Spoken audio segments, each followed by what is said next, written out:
Once we are done setting up our coding environment, you will need to download Python.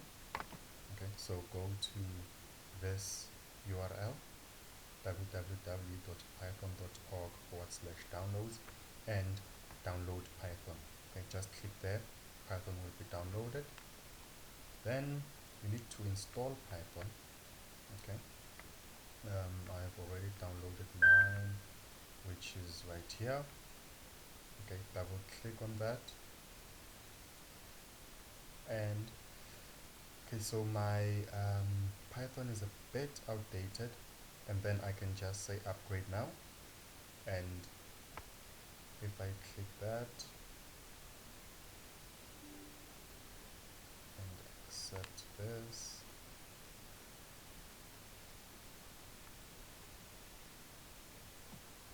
so Python will install, right?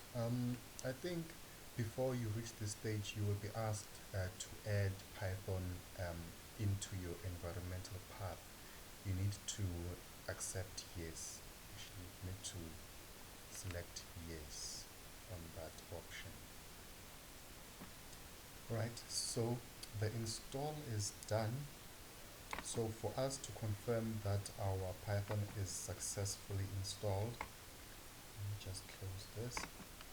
For us to confirm that our Python is successfully installed, we need to open the command prompt or the terminal if you are using Linux. So I'm going to type here cmd to open the terminal.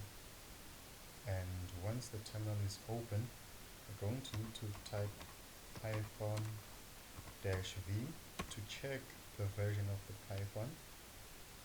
Okay, I have Python 3.12.4. Okay, that means my Python is installed. Also, you might get something like this or something different, but as long as you get your Python version right there, it means you are good to go, right?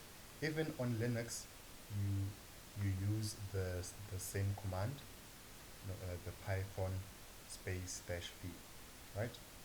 Good.